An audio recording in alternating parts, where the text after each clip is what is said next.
दोस्तों बात शुरू होती है हजारों साल पहले से। ज्यूज की असली दुश्मनी मुसलमानों के साथ नहीं थी, बल्कि इसकी असली दुश्मनी क्रिश्चियन के साथ रही है। क्योंकि क्रिश्चियन के अकॉर्डिंग जीसस क्राइस्ट यानी ईसा अलैहिस्सलाम को सूली पर चढ़ाने वाला यहूदी था, इसलिए तब से उनके बीच दुश्मनी शुरू हो गई थी। अब बात शुरू होती है लेट 1980 से। उस वक्त तक यहूदियों का कोई अपना देश नहीं था, इसलिए 1970 में उनके बीच ये बात होनी शुरू होती है कि अब उनके लिए एक अपना सेपरेट अलग से देश होना चाहिए। और 1980 में भारी संख्या में एक लार्ज स्केल पर यहूदी फिलिस्तीन की तरफ पलायन करते हैं। उस वक्त उनमें एक जर्नलिस्ट हुआ करता था जिसका नाम था थियोडोर हेजल। 1996 में उसने एक अपना पैम्फलेट निकाला, जिस पैम्फलेट में उसने एक नए पॉलिटिकल मूवमेंट की शुरुआत की जिसका नाम उसने रखा था जियोनिज्म। जियोनिज्म का मकसद भी यही था कि वो चाहती थी कि ज्यूज के लिए एक अपना अलग से एक देश बनाया जाए, जिसके लिए वो लोगों को एकजुट कर रहा था। दोस्तों याद रखने की बात यह है कि उस वक्त तक ना कोई गाजा पट्टी अलग से बना हुआ था और ना ही कोई वेस्टर्न बैंक था, बल्कि सारा एरिया फिलिस्तीन के अंदर आता था। और फिलिस्तीन उस वक्त ऑटोमन एम्पायर के अंदर था। और मैं गाजा और वेस्टर्न बैंक की बात इसलिए कर रहा हूं कि आगे मैं आपको अगली वीडियो में बताऊंगा कि हमास क्यों बना, हमास के बनने के पीछे कहानी क्या थी, इसलिए मैं गाजा को अलग से इसमें जिक्र कर रहा हूं। अब कहानी शुरू होती है 1915 से, जहां वर्ल्ड वॉर 1 की शुरुआत होती है। एक तरफ होती है ऑटोमन एम्पायर जिसे खिलाफत उस्मानिया भी कहते हैं, और दूसरी तरफ होती है ब्रिटिश, फ्रेंच, और उनका साथ देती है कुछ अरब रेवोल्यूशनरी।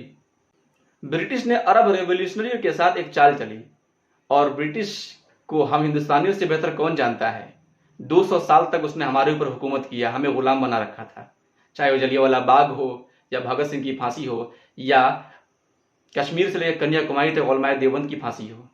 ब्रिटिश ने अरब रेवोल्यूशनरी के साथ चाल ही चली कि उसने उससे कहा कि तुम मुझे ऑटोमन एम्पायर को हराने में मदद करो और हम तुम्हें बदले में फिलिस्तीन के एरिया दे देंगे। और अरब रेवोल्यूशनरी ये लड़ाई इसलिए लड़ रही थी कि वो चाहती थी कि यमन से लेकर सीरिया तक का हिस्सा एक यूनिफाइड अरब देश बने। और ब्रिटिश यही सेम प्रॉमिस ज्यूज के साथ भी करते हैं कि हम तुमको अपना एक अलग देश बनाने में मदद करेंगे फिलिस्तीन के पास। और वो ऐसा इसलिए करते हैं कि जो ज्यूज अमेरिका में हैं उनको पॉलिटिकली कंट्रोल कर सके, और पीछे से वो फ्रेंच के साथ एक सीक्रेट डील कर लेते हैं। तो जैसे ही ऑटोमन एम्पायर हारती है और वर्ल्ड वॉर 1 खत्म होता है, तो फ्रेंच और ब्रिटिश दोनों मिडिल ईस्ट को आधा आधा बांट लेते हैं, और फिलिस्तीन का हिस्सा ब्रिटिश अपने कंट्रोल में रखता है। दोस्तों 1918 से लेकर 1948 तक फिलिस्तीन का ये एरिया ब्रिटिश के अंडर रहता है। और उसी वक्त जर्मनी में हिटलर को पावर मिलती है।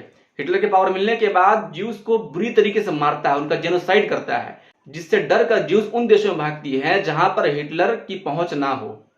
कुछ लोग अमेरिका में भाग कर जाते हैं, जिसमें अल्बर्ट आइंस्टीन भी होता है, और बाकी लोग फिलिस्तीन जाते हैं।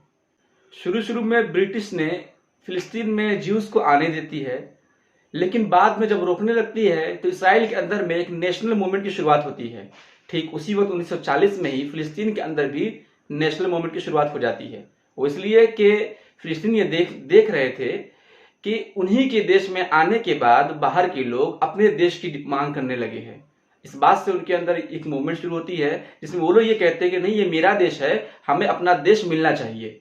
ब्रिटिश को यह मामला तूल पकड़ता हुआ दिखाई देता है, तो 1948 में ब्रिटिश फिलिस्तीन और इसराइल के मुद्दे को छोड़ देती है और वहां से वो निकल जाती है, ये कहते हुए कि ये अब मुझसे हल नहीं होगा। फिर आगे चल के ये मामला यूएन को सौंपा जाता है कि यूएन फैसला करेगी कि कौन सा एरिया और कितना एरिया फिलिस्तीन को दिया जाए और कितना एरिया इसराइल को दिया जाए। वहां से यूएन तय करती है, जिसमें 45% का एरिया वो अरब फिलिस्तीन को दिया जाता है और 55% का एरिया ये ज्यूज को दिया जाता है उनका देश इसराइल बनाने के लिए। वही जेरूसलम का जो हिस्सा है, जिसे मस्जिद अक्सा कहते हैं, उसका जो कंपाउंड जो हिस्सा है वो यूएन अपने पास ही रखती है, क्योंकि यूएन कहती है कि जेरूसलम का जो हिस्सा है वो अपने पास इसलिए रख रही है कि वो 3 धर्मों का सेक्रेट प्लेस है, जिसमें ज्यूज, इस्लाम और क्रिश्चियन, ये तीनों का एक सेक्रेट प्लेस है, इसलिए वो उसे अपने पास रखती है। ज्यूज इसको एक्सेप्ट कर लेती है, और भला करेगी क्यों नहीं, जिसकी कोई जमीन ही नहीं थी उसे जमीन दी जा रही है अपना देश बनाने के लिए, तो वो तो एक्सेप्ट करेगा ही। लेकिन इस फैसले से अरब के कुछ देश जो पड़ोस में थी उन्हें यह पसंद नहीं आया। इसलिए पसंद नहीं आया कि उनको लगता था कि इसमें यूएन की कोई ना कोई चाल है, जिसको लेकर कुछ वक्त के बाद इसराइल से उनकी युद्ध होती है, और अल्टीमेटली अरब देश वो युद्ध हार जाती है। फिर उसके बाद फिलिस्तीन का वो एरिया जिसे यूएन ने फिलिस्तीन को दे रखा था, उसे भी इसराइल वहां पर जबरदस्ती कब्जा कर लेती है और वहां के लोगों को मारकर भगा देती है। करीब करीब 7.5 लाख लोग वहां से फिर पलायन करते हैं इजिप्ट के तरफ। उसमें बूढ़े, बच्चे, जवान सभी होते हैं और कितनों को तो इसराइलियों ने उस वक्त मौत के घाट उतार दिया था और जो लोग बच सके वो जान बचाकर अपने अड़ोस पड़ोस के देशों में भाग गए। दोस्तों, ये मामला था 1948 तक का।